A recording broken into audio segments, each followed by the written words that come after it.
한 귀족의 아들이 시골에 갔다가 호수에 들어가 수영을 하고 있었습니다. 근데 갑자기 발에 쥐가 납니다. 이제 잘못하면 죽을 수도 있을 그런 상황 속에서 살려달라고 고함을 치게 되는데, 지나가던 한 농부의 아들이 그 소리를 듣고 달려가서 바로 구해줍니다. 귀족의 아들은 자기의 생명을 구원해 준 그 시골 소년에게 고마워서 친구가 되어 끊임없이 편지를 주고받으면서 생활을 했습니다.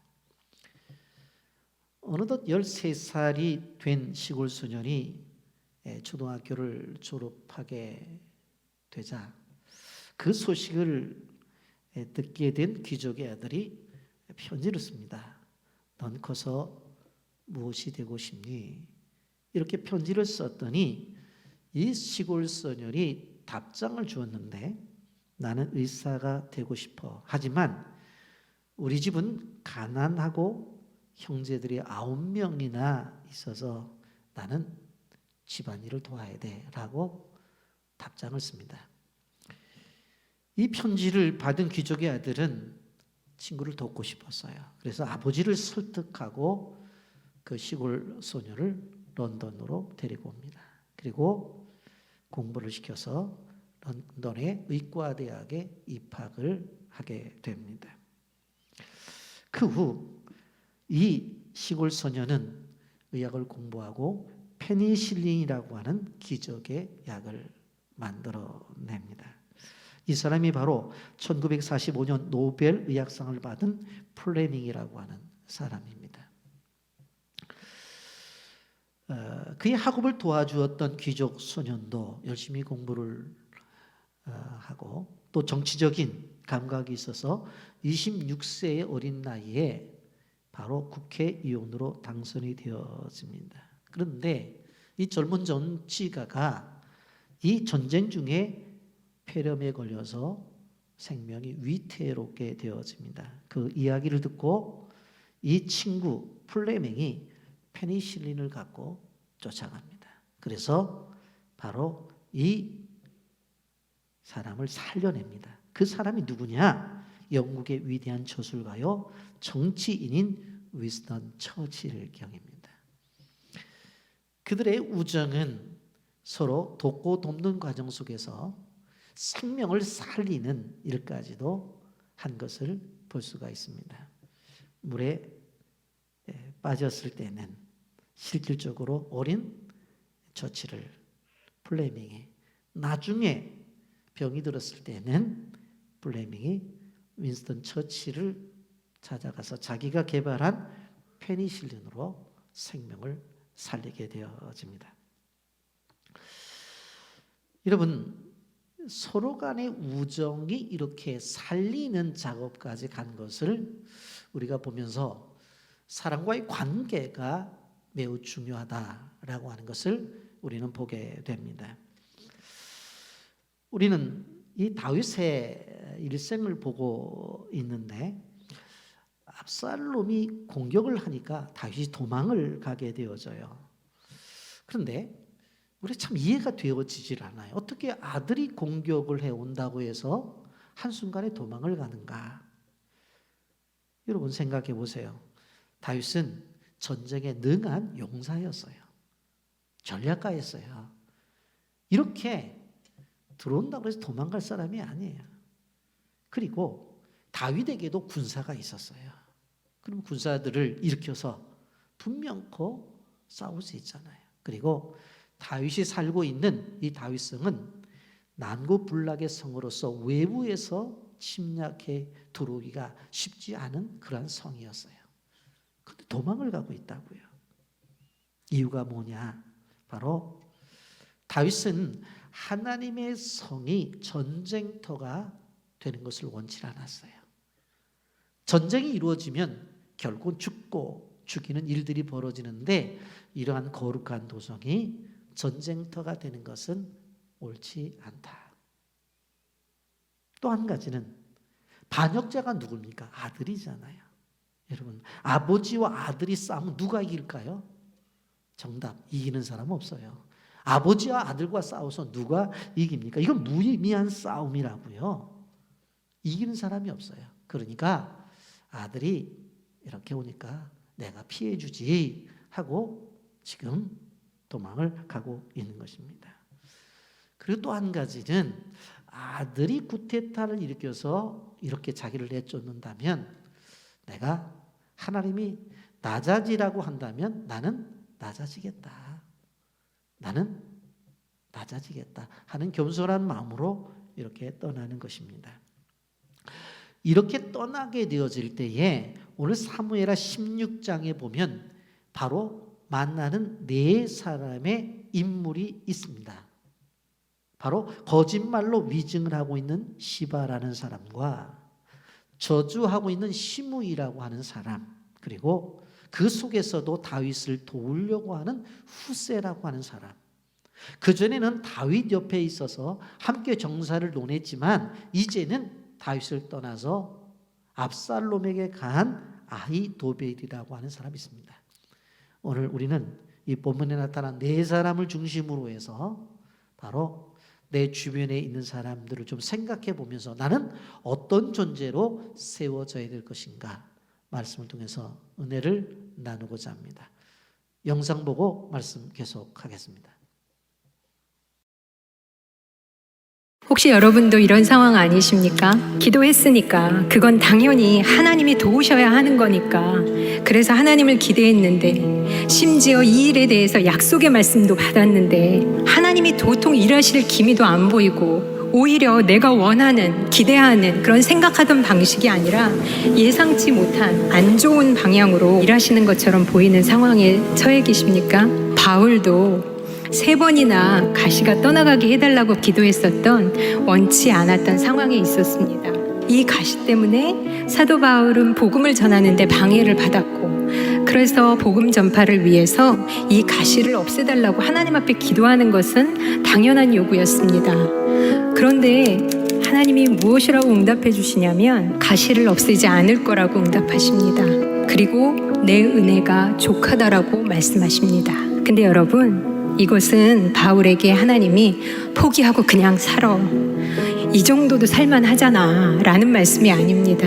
오히려 하나님이 우리에게 바울을 통해서 주시는 말씀은 자기가 원하는 방식은 아니었지만, 예상하던 방식은 아니었지만 하나님이 원하시는 대로 일을 하시면 어떤 일이 일어나는지 바울은 너무나 놀라운 하늘의 영적인 원리를 배우게 되는 계기가 됩니다. 어떻게 나의 약한 때가, 나의 고난의 때가 하나님의 능력이 온전해지는 때가 됩니까? 내가 약할 그때는 내게 하나님 한 분만 남는 때가 되기 때문입니다. 내가 없을수록, 내가 약할수록 나에게는 너무나 은혜입니다.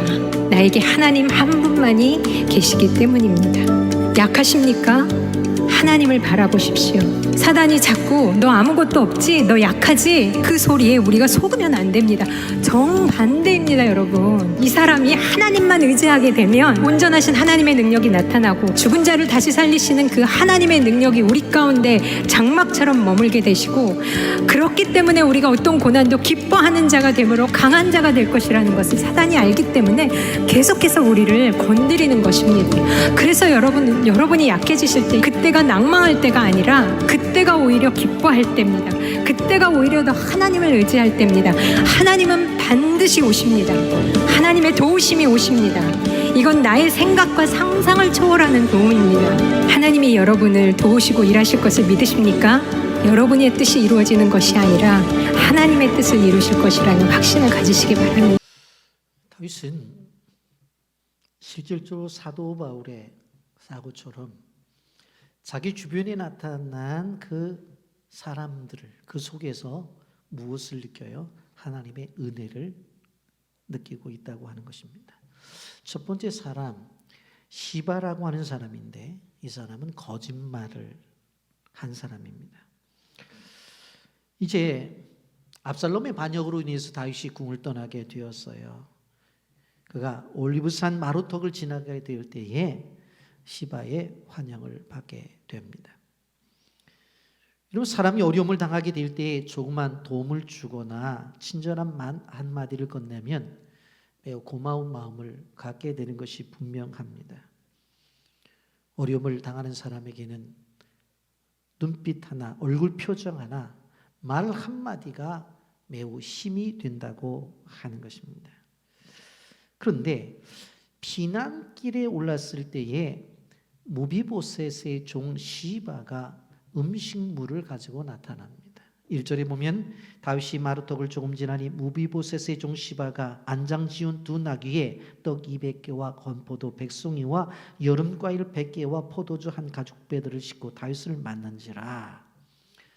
이런 피난길에 오른 사람들에게 정말로 필요한 것들이었어요. 그런데 그것을 가지고 나타난 것입니다. 그래서 이 귀한 선물과 직한 정성에 다윗이 너무 고마워서 시바에게 묻습니다. 2절 상반절입니다. 왕이 시바에게 이르되 내가 무슨 뜻으로 이것을 가져왔느냐 그렇게 물어봐요. 그랬더니 시바가 대답을 합니다. 2장 하반절입니다. 시바가 이르되 나귀는 왕의 가족들이 타게 하고 떡과 과일은 청년들이 먹게 하고 포도주는 들에서 피곤한 자들에게 마시게 하려 함이다. 그렇게 대답을 해요. 이런 준비를 했어도 어떻게 이렇게 철두철미하게 세밀하게 준비를 했는가 하는 생각을 가지 않아요. 나귀는 왕의 가족이 타라는 거예요. 어떻게 아무리 피난을 가지만 이렇게 걸어갈 수가 있습니까? 나귀가 준비가 되어 있으니까 나귀를 타십시오. 그리고 여기 있는 떡과 과일은 청년들에게 주시고 포도주는 들을 지나면서 피곤하고 목마른 사람도 있지 않습니까? 그들로 마시게 하십시오라고 그렇게 이야기하는 거예요. 여러분, 다윗이 듣고 감동이 안 되겠어요? 엄청나게 감동을 받았을 것입니다. 근데 전체적인 내용의 흐름을 보게 되어지면 이거는 선물이 아니었어요. 쉬운 표현으로 뇌물이었던 것을 볼 수가 있습니다. 다윗의 이 단계를 왜 이렇게 맞이했는가? 시바는 그런 생각을 했어요. 지금 이렇게 피난을 가지만 지금 내가 친절하게 베풀면 만약에 다윗이 왕권을 회복했을 때에 나한테 한 자리 주겠지 하는 생각을 가졌던 거예요.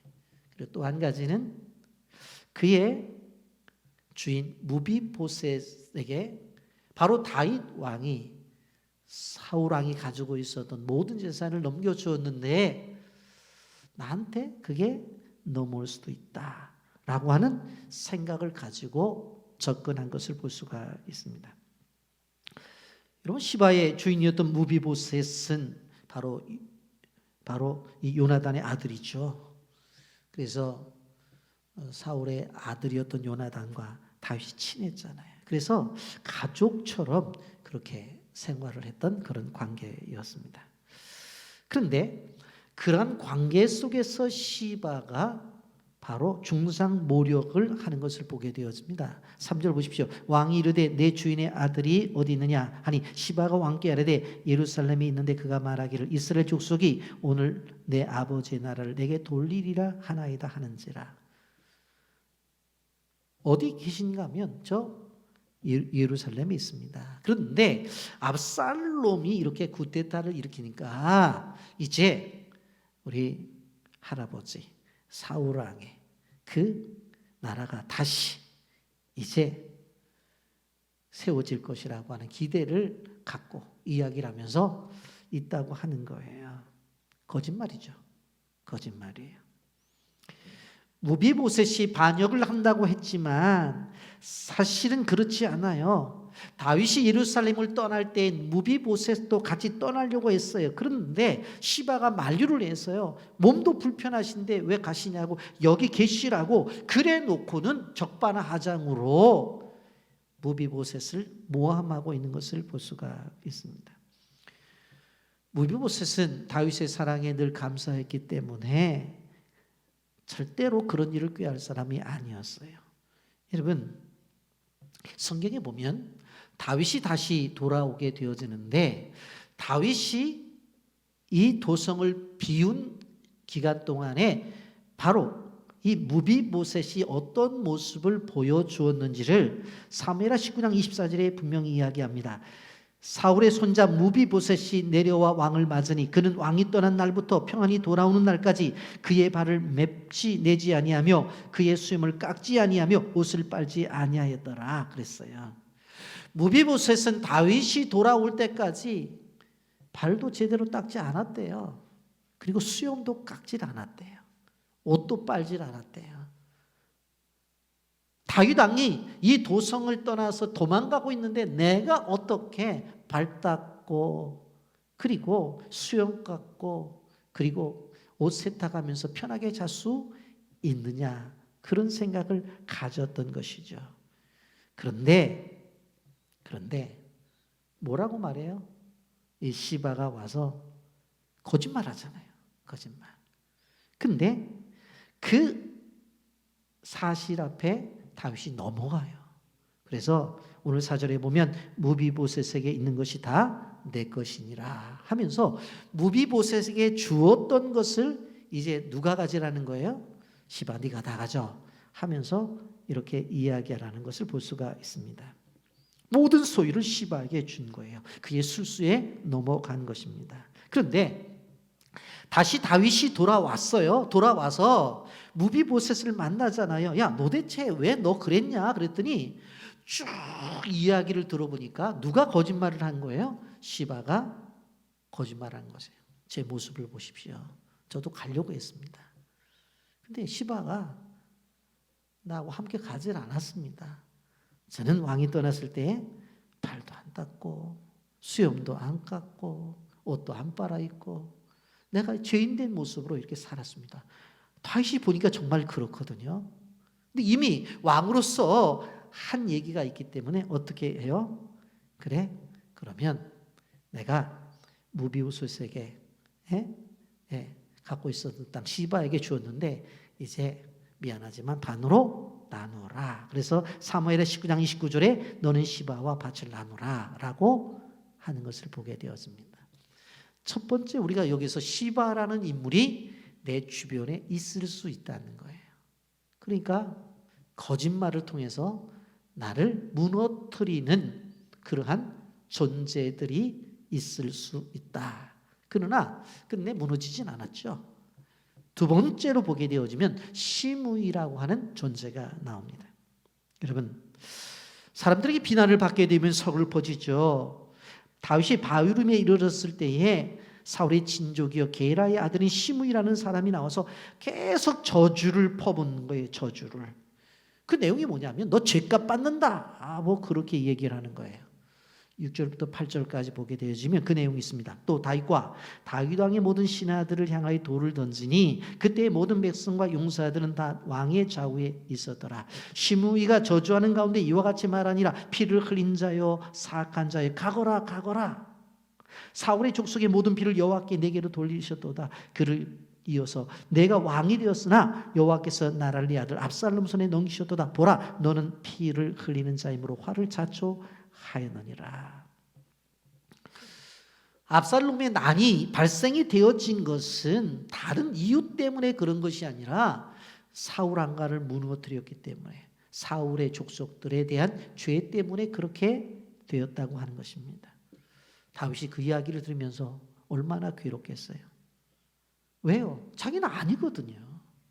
자기는 그런 사람이 아니라고. 그 옆에서 보고 있던 아비새가 폭발을 했어요. 그래서 아니 참을 수가 없습니다. 그렇게 이야기하면서 뭐라고 말해요? 9절에 보면 수로의 아들 아비새가 왕께 여짜오되 이 죽은 개가 어찌 내 주를 저주하니까 청하건대 내가 건너가서 그의 머리를 베게 하소서. 아니 도대체 저놈이 하는 말 자체가 말이 되냐고. 허락만 내리라고 내가 가서 그냥 목을 베겠다고 그런 얘기를 해요. 옆에 있는 사람이 볼 때도 억울한 거예요. 근데 이때 다윗이 놀라운 선언을 해요. 그를 퍼붓는 저주 속에 하나님의 음성이 들렸다고 그는 이야기를 한 거예요. 10절 말씀 보세요.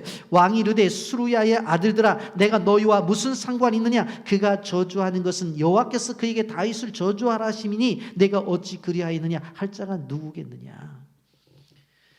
뭐라고 얘기해요? 너희들 가만히 있어. 왜요? 저렇게 저주하는 것도 하나님이 허락하셨기 때문에 가능한 것이지, 하나님이 허락하지 않았다면 어떻게 저런 저주를 할 수가 있겠느냐. 저 속에 하나님의 뜻이 있다, 그렇게 이야기를 하는 거예요. 그러면서 아주 성숙한 신앙인의 모습을 보여주고 있는데 11절에 이렇게 말씀합니다. 또 다윗의 아비새와 모든 신하에게 이르되 내 몸에서 난 아들도 내 생명을 해하려 하거든 하물며 이 베냐민 사람이라 여호와께서 그에게 명령하신 것이니 그가 저주하게 버려두라.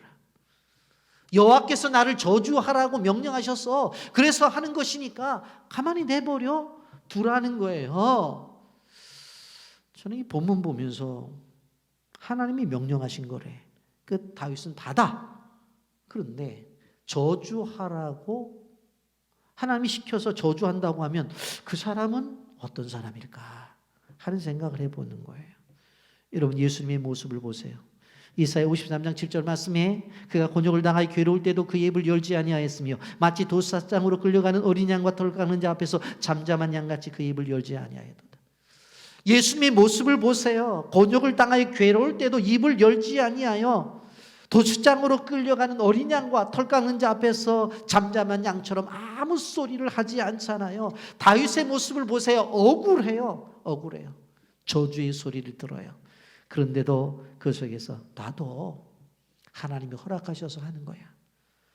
그리고 내 몸에서 난 내 새끼도 나를 내쫓았는데 뭐 저럴 수 있지 라고 마음을 갖는 것을 볼 수가 있습니다. 그러면서 한 가지 중요한 것을 우리가 볼 수 있어요. 그게 무엇인가 하면 12절인데 그 틈새 속에서 무엇을 해요? 기도를 하고 있습니다. 기도를 하고 있어요. 아주 중요한 말씀이기 때문에 다 같이 읽어봅니다. 혹시 여호와께서 나의 온통함을 감찰하시니 오늘 그 저주 때문에 여호와께서 선으로 내게 갚아주시리라. 나 원통해. 원통하고 분명한데 하나님이 보시고 저 사람의 저주 때문에 여호와께서 그것을 통해서 선으로 갚아주신 거예요. 그것에 믿음이 있는 거예요. 여러분, 다른 사람들이 여러분을 손가락질 하더라도 신경 쓰지 마세요. 심하게 표현해서 저주를 하더라도 신경 쓰지 마세요. 왜 그런 소리 하세요? 하나님이 그것을 선으로 바꾸어 주시는 분이시기 때문에. 아멘입니까? 더 크게 아멘하세요. 아멘. 오늘 그 저주 때문에 여호와께서 선으로 내게 갚아 주시리라. 이 믿음만 있으면 누가 나를 향해서 손가락질을 하고 누가 나를 향해서 쓸데없는 소리를 해도 하나님이 나한테 복 주시려고 저 사람 세웠구만 하고 넘어가는 거예요. 여러분, 저주의 벽돌로 기도의 성을 쌓는 것이 그리스도인이에요. 고난의 벽돌로 기도의 탑을 쌓는 게 그리스도인들이에요. 고난이 찾아오면 고난 속에 파묻히는 게 아니에요. 그곳에서 기도를 통해서 하나님의 나라를 세워나가는 거예요. 저주조차도 하나님의 뜻을 이루는 그러한 도구로 사용하는 그리스도인의 모습을 우리는 볼 수가 있는 거예요. 여러분, 창세기 47장 28절부터 29절에 보게 되어지면 야곱이 147세로 삶을 마감하게 되어지는데 이제 형들이 큰일 났어요. 그 요셉의 형들이. 왜? 아버지가 살아 계실 때는 아버지가 살아 계시니까 좀 다 돌봐줬는데 아버지가 돌아가셨잖아요. 그런데 그 요셉을 형들이 팔아먹었잖아요. 그래서 보디발의 집으로 그리고 감옥 속으로 얼마나 고생을 많이 했어요. 이제 다 큰일 났구나 이제. 그래서 납작 엎드리잖아요. 와서 요셉 앞에 잘못했다고. 형들 왜 이러시냐고. 정말 미안하게 됐다고. 그랬더니 요셉이 아주 중요한 말을 해요. 여러분, 성경 기절 가운데서 정말 좋아하는 성경 기절 가운데서 하나가 창세기 50장 20절 말씀, 이 말씀을 제가 그렇게 좋아하는데 다 같이 한번 읽어보겠습니다. 시작.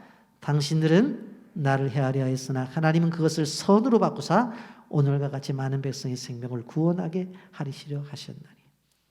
당신들은 나를 하려고 해서 분명해. 그런데 하나님은 그걸 그대로 내버려 두지 아니하고 그것을 선으로 바꾸셔서 나뿐만 아니라 기근이 있는 우리 가족들을 데리고 와서 지금 잘 먹고 잘 살게 만들지 않았냐고. 여러분, 당신들은 나를 해하려 했으나 하나님 그것을 선으로 바꾸어서 이게 귀하다고 하는 거예요. 그리고는 21절에 이렇게 말을 해요. 당신들은 두려워 마소서. 내가 당신들과 당신의 자녀들을 기르리라 하고 그들을 간곡한 말로 위로하였더라. 아니, 걱정하지 마시라고. 형뿐만 아니라 이제 조카들까지도 내가 다 책임져서 먹고 교육시키고 다 할 테니까 걱정하지 말라고. 저는 오늘 본문을 보면서 무엇을 깨달았냐? 요셉이 가지고 있었던 영성을 다윗도 가지고 있었다고 하는 것입니다. 근데 이러한 와중 속에서 심무이가 계속 따라오면서 저주하며 돌을 던져요. 그리고 흙을 날려요. 계속해서. 13절, 다윗과 그의 추종자들이 길을 갈 때 심무이는 산비탈로 따라가면서 저주하고 그를 향하여 돌을 던지며 먼지를 날리더라. 나중에 다윗이 돌아와요. 어떻게 했는 줄 아세요? 심무이가 잘못했다고 와서 납작 엎드려서 제가 왜 그런 일을 했는지 모르겠습니다. 저도 모르겠습니다. 정신 나갔었죠. 그럼 다윗이 용서해줘요. 근데 다윗은 용서했는데 다윗의 아들 솔로몬 때에 죽임을 당하게 되어져요. 두 번째, 심무이 같은 인물.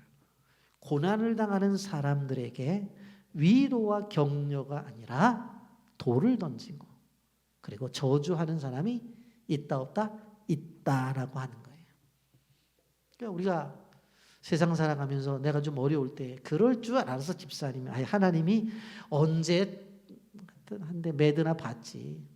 아유, 그 정도만 해도 다행이지. 내가 하나님 같으면 더 두드려 팼다. 뭐 그런 사람이 있을 수 있다니까요. 그러면 그런 생각해서요. 다윗이 피난 갈 때 시무이구나. 저거 김씨인데 왜 시씨가 됐지?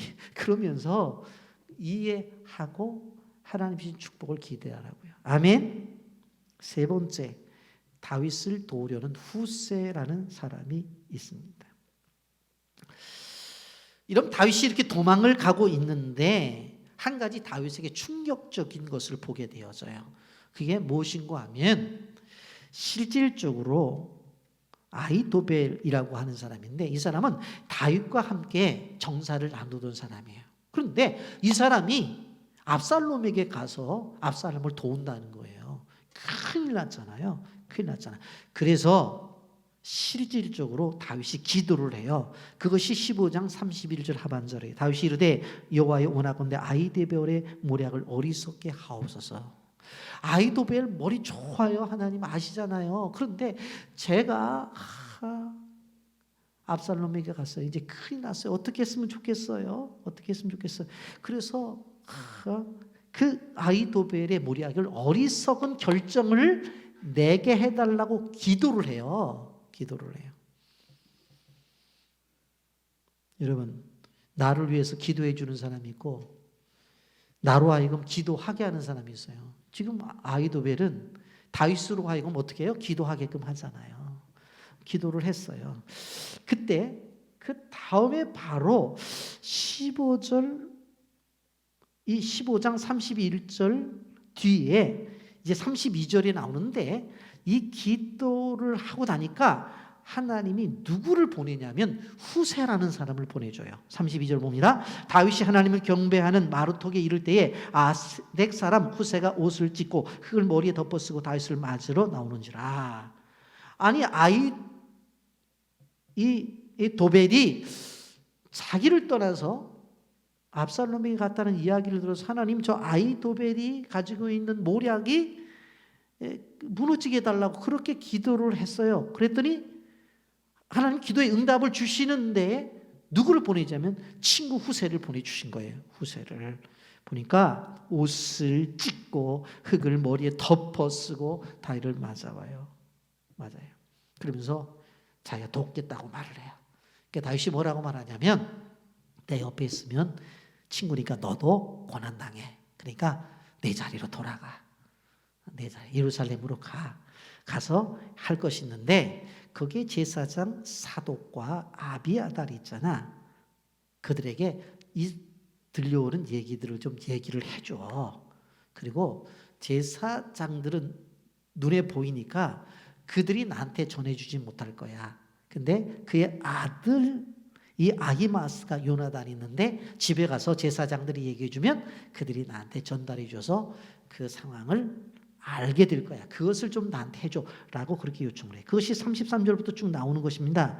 33절 다윗이 그에게 이르되 내가 만일 나와 함께 나가면 내게 누를 끼치리라. 그러나 내가 만일 성으로 돌아가서 압살롬에게 말하기를 왕이여 내가 왕의 종이이다. 전에는 내가 왕의 아버지의 종이었더니 이제는 내가 왕의 종이이다 하면 내가 나를 위하여 아히도벨의 모략을 패하게 하리라. 그러면서 35절과 36절 보게 되어지면 사독과 아비아달 두 제사장이 너와 함께 거기 있지 아니하냐. 내가 왕의 궁중에서 무엇을 듣든지 사독과 아비아달 두 제사장에게 알리라. 그들의 두 아들 곧 사독의 아히마스와 아비아달의 요나단이 그들과 함께 거기 있나니 너희가 듣는 모든 것을 그들의 편에 내게 소식을 알릴지리라 하는지라. 그런 얘기를 하는 거예요. 너 가서 예루살렘에 들어가. 그 옆에 있다가 소식을 제사장에게 그리고 제사장들은 집에 가서 아들들에게 알려서 나한테 알려줘. 그게 너의 사명이야 라고 말하는 거예요. 후세는 이 말씀에 순종을 해요. 그래서 도성으로 들어가요. 그래서 실질적으로 압살롬이 도성에 들어오게 될 때 왕요 만세 왕요 만세 만세 만세 만세 하는 거예요. 사무엘하 16장 16절에 다윗의 친구 아렉 사람 후세가 압살롬에게 나갈 때 그에게 말하기를 왕이여 만세 왕이여 만세 하니 그랬어요. 왕이여 만세 왕이여 만만세. 여러분 생명을 건 모함이죠. 정체가 드러나면 죽을 수밖에 없는 거예요. 비참한 최후를 맞이할 수밖에 없어요. 그 모습을 보고 깜짝 놀라서 압살롬이 묻는 거예요. 17절에 압살롬이 후세에게 이르되 이것이 내가 친구를 후대하는 것이냐 내가 어찌하여 내 친구와 함께 가지 아니하였느냐. 여러분 17절을 보면 압살롬이 얼마나 버르장머리가 없어요. 여기 보면 압살롬이 후세에게 이르되 이것이 내가 친구를 후대하는 거냐.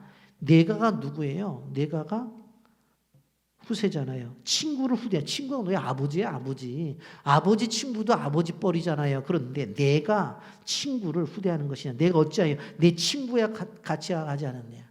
야 아버지가 도망갈 때 같이 안 갔냐. 그 얘기거든요. 그 얘기잖아요. 그랬더니 후세가 이렇게 대답을 해요. 18절과 19절입니다. 후세가 압살롬에게 이르되 그렇지 아니냐니다. 내가 여호와와 이 백성 모든 이스라엘의 택한 자에게 속하여 그들과 함께 있을 것이니라. 또 내가 이제 누구를 섬기리까 그의 아들이 아니니까 내가 전에 왕의 아버지를 섬긴 것 같이 왕을 섬기리다. 이전에는 아버지 다윗을 섬겼지만 이제는 왕된 압살롬을 섬기겠습니다. 그렇게 이야기하잖아요. 후세가 다윗 시키는 대로 해요. 그 사실을 그대로 누가 믿어요? 압살롬이 믿게 되어집니다. 결국은 다윗과 후세의 작전은 성공하게 된 것입니다. 그러면서 우리는 다윗을 배반한 아히도벨을 볼 수가 있습니다. 실질적으로 아히도벨이 나타난 것은 압살롬에게서 너무나 귀한 거였어요. 왜냐하면 아버지가 정치를 하면서 늘 아히도벨을 옆에 두고 바로 정치를 한 것을 알고 있었거든요. 알고 있었거든요. 그렇기 때문에 그의 지략이 필요했던 거예요. 그래서 실질적으로 압살롬에게 왔었을 때 기쁘게 맞이하는 것을 볼 수가 있습니다. 그러면서 이제 무혈 입성을 했잖아요. 뭐 다 다윗은 신하들과 떠나버렸으니까, 아무도 정하는 사람이 없으니까 말 그대로 무혈 입성에 들어가서 누구를 만나게 되어지는 거예요? 아히도벨을 만났어요. 아히도벨에게 어떻게 했으면 좋겠냐고 물어봐요. 그랬더니 아히도벨이 뭐라고 말을 하냐면 왕의 아버지가 남겨둔 후궁이 10명이 있는데 그들을 성폭행을 하라는 거예요. 21절 말씀입니다. 아히도벨이 압살롬에게 이르되 왕의 아버지가 남겨두어 왕궁을 지키게 한 웅들과 더불어 동침하소서. 그리하면 왕께서 왕의 아버지가 미워하는 바 됨을 온 이스라엘이 들으리니 왕과 함께 있는 모든 사람의 힘이 더욱 강하여지리라. 아버지가 소위 말해서 후처지만 부인으로 데리고 있던 사람들을 다 자기가 성폭행을 하면 결국은 사람들이 보게 되어질 때 왕권이 넘어갔다고 그렇게 생각할 것이 아니냐. 이것을 통해서 압살롬의 왕권이 확립되는 것이라고 그렇게 이야기를 하는 것을 볼 수가 있습니다. 여러분, 이것은 우리가 생각해 보세요. 정상적인 사람은 생각할 수도 없는 폐륜적 계략이에요. 그렇잖아요. 꾀를 내어도 죽을 꾀를 낸 거예요. 결국 이것을 통해서 어떻게 되어서요? 압살롬이 죽음의 길로 접어드는 것을 바라볼 수가 있습니다. 그런데 압살롬이 아히도벨이 시키는 대로 옥상에 올라가서 10명의 다윗의 후궁이었던 사람들을 다 데리고 와서 백성들이 보는 앞에서 아버지의 후궁들과 동침을 하게 되어집니다. 여러분, 백성들이 그것을 다 보았다고요. 여러분, 그런데 이것은 사실은 나단이 예언한 것에 대한 성취였어요. 다윗이 밧세바를 취했을 때에 분명히 예언하잖아요. 사무엘하 12장 11절 12절 여호와께서 너와 이와 같이 이르시기를 보라 내가 너와 내 집에 재앙을 일으키고 내가 내 눈앞에서 내 아내를 빼앗아 내 이웃들에게 주리니 그 사람이 내 아내들과 더불어 백주에 동침하리라. 너는 은밀히 행하였으나 나는 온 이스라엘 앞에서 백주의 이 일을 행하리라 하셨나이다. 그랬어요. 은밀하게 너는 우리 아내 밧세바를 취했지만 너는 내 부인들을 백주에 다 보는 앞에서 이렇게 할 것이라고 한 것에 대한 예언의 성취였어요. 여러분, 실질적으로 우리가 생각해 보게 되어질 때에 우리 옆에 정말 좋은 사람이 있어야 돼요. 여러분, 솔로몬의 아들 르호보암도 왕이 된다고 했었을 때 원로들의 이야기를 듣지 않고 주변의 친구들의 이야기를 들어서 결국은 나라가 북방 이스라엘과 남방 유다로 나뉘어지는 것을 볼 수가 있습니다. 여러분, 똑같은 모사였어요. 똑같은 지략가였어요. 그런데 후세의 모습과 그리고 아히도벨의 모습을 우리는 오늘 성경에서 같이 볼 수가 있습니다. 이러한 상황 속에서 이 최악의 상황 속에서 다윗은 어떻게 이것을 견뎌내고 있는가를 우리는 봐야 되는 거예요. 사무엘하 15장 13절에 이스라엘 민심이 다 압살롬에게로 돌아갔다 한지라. 모든 민심이 다 압살롬으로 돌아갔다고 하는 거예요. 그래서 사무엘하 15장 30절에 보면 이 도망치면서 다윗의 비참한 모습을 보세요. 다윗이 감람산 길로 올라갈 때 그의 머리를 그가 가리고 맨발로 울고 가며 그와 함께 가는 모든 백성도 각각 그 머리를 가리고 울며 올라가니라. 생각해 보세요. 백성들 앞에서 신발도 신지 못하고 맨발로 도망치며 도망가고 있는 다윗. 너무나 창피하니까 얼굴도 가린 거예요. 이렇게 얼굴도 가린 거예요. 맨발로 얼굴 가리고 머리를 쥐어뜯으면서. 우리가 생각해 봤습니다마는 피난길에 시므이라는 존재가 나타나서 다윗을 저주하잖아요. 악당과 저주를 퍼붓잖아요. 사울을 죽이지도 않았는데 사울을 죽인 죄값이라고 말을 하잖아요. 우리가 잘 아는 대로 분명코 사울이 다윗이 죽일 수 있는 두 번의 기회를 분명코 죽이지 않잖아요. 사울을 죽일 수 있었어요. 그런데 사울의 옷자국만 잘라 나온 경험이 있고 또 한 번은 창과 물병만 가지고 나왔잖아요. 죽일 수 있었는데도 안 죽였다고요. 사무엘상 11장 하반절에 보면 왕은 내 생명을 찾아 헤매려 하시나 나는 왕에게 범죄한 일이 없다. 자꾸 왜 나 죽이려고 하냐 다윗이. 그러면서 12절과 15절에 보면 여호와께서는 나와 왕 사이를 판단하사 나를 왕의 손에서 건지시기를 원한다. 당신이 그렇게 죽이려고 해도 하나님은 나를 구원해 주신다. 그랬더니 사울이 다윗을 향해서 사무엘상 24장 17절에 이렇게 말합니다. 나는 너를 학대하되 너는 나를 선대함으로 너는 나보다 의롭다. 맞다. 너는 의로운 존재야. 그렇게 사울도 인정을 해주었다니까는요. 사실 요나단 그리고 사울을 죽인 것은 다윗이 아니잖아요. 블레셋 군대였어요. 더 정확하게 말하면 하나님이 처리하신 거예요. 길보아 전투에서 사울 가문이 철저하게 멸문을 당하는 것을 바라볼 수가 있습니다. 여러분, 그런데 계속해서 저주하잖아요. 계속해서 저주하잖아요. 용맹스러운 신복 아비새는 단숨에 시므의 목을 베려고 할 때에 다윗은 뭐라고 고백해요? 사무엘하 16장 10절에 왕이 이르되 수로의 아들들아 내가 너희와 무슨 상관이 있느냐 그가 저주하는 것은 여호와께서 그에게 저주하라 하심이 내가 어찌 그리하겠느냐 할 자가 누구냐. 야, 나도 하나님이 하라고 하니까 하는 거야. 그러면서 11절 12절에 보면 다윗이 아비새와 모든 신하에게 이르되 내 몸에서 난 아들도 내 생명을 헤아려 하거든 하물며 이 베냐민 사람이라 여호와께서 그에게 명령하신 것이니 그가 저주하게 내버려두라. 혹시 여호와께서 나의 원통함을 감찰하시니 오늘 그 저주 때문에 여호와께서 선으로 내게 갚아주시리라. 여러분, 다윗은 어떤 생각을 가졌어요? 바로 주어진 환경을 하나님의 시각으로 본 거예요. 하나님의 손길이 아니면 절대로 움직일 수 없다고 생각을 한 거예요. 자기에게 찾아오는 것이 형통이든 아니면 고난이든지 간에 성도들의 고난을 그렇게 이해해야 되는 거예요. 여러분, 나중에 사무엘하 19장 19절에 보게 되어지면 시므이가 나중에 다윗 앞에 엎드려서 납작 엎드려서 이렇게 이야기하잖아요. 왕께 아뢰되 내 주여 원하건대 내게 죄를 돌리지 마옵소서. 내 주 왕께서 예루살렘으로 나오시던 날에 종의 패역한 일을 기억하지 마시오며 왕의 마음에 두지 마소서. 나 잘못했습니다. 그런데 그 마음에 두지 말라고 그렇게 이야기를 하잖아요. 근데 다윗은 용서해요.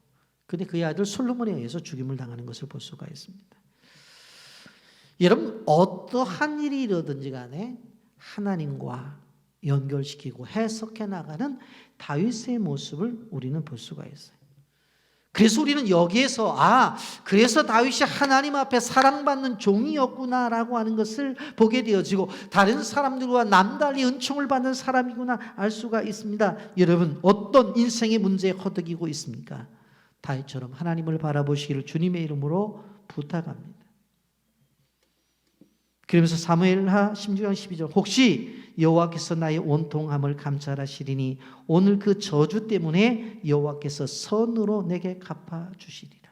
저주가 선으로 바뀌어지는 은혜, 그것을 기대하는 거예요. 이제 말씀을 정리합니다. 여러분, 다윗이 도망가는 길에 거짓말로 음식을 준비해갖고 대접했던 시바도 봤죠. 도망가는 그 다윗을 향해서 돌을 던지고 흙을 던졌던 시므이도 봤어요. 그리고 다윗 편에 있다가 전세가 바뀌어지니까 우리말로 말하면 정권이 바뀌어지니까 다른 쪽으로 간 바로 아히도벨도 봤어요. 그러나 그 중에서 아무리 어려워도 끝까지 다윗을 도왔던 후세도 우리가 볼 수 있었습니다. 여러분, 다윗에게는 그 힘든 시간에 후세라는 친구가 진정한 친구였을 것이에요. 여러분, 우리는 생각을 해봐야 돼요. 내 주변에 어떤 종류의 사람이 있는가? 그리고 나는 어떤 종류의 사람인가? 혹시 내 모습 속에서 시바가 없는가? 시바가 남들이 힘들 때에 그때 무엇인가 준비를 해서 그 사람과 관계를 맺으면서 유익을 얻으려고 하는 이러한 모습은 없는가? 남들이 안 될 때에 돌을 던지는 모습은 없는가? 아히도벨처럼 함께 있다가 바뀌어지니까 저쪽에 가서 붙어가지고 또 야옹야옹하는 그런 모습은 없는가? 아무리 힘들고 어렵더라도 후세처럼 자기 자리를 지키는 그러한 모습이 나에게 있는가 없는가 생각해 봐야 돼요. 여러분, 그러나 여러분 꼭 기억하십시오. 만약 나에게 후세와 같은 친구가 없다 할지라도 이러한 후세와 같은 단 한 명의 친구가 없더라도 절대로 눈물을 흘리지 마세요. 왜냐하면 바로 우리 주 예수 그리스도께서 우리의 가장 좋은 친구가 되시기 때문에 그렇습니다. 아멘입니까? 요한복음 15장 14절에 너희는 내가 명한 대로 행하면 곧 나의 친구라. 누구의 말씀이에요? 예수님의 말씀이에요. 너희가 나의 친구라는 거예요.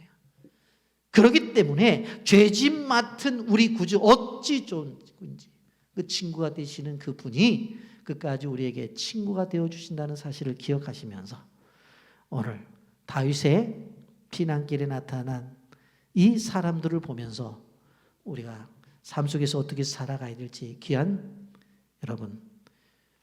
여러분에게 귀한 도전이 되기를 주님의 이름으로 축복합니다.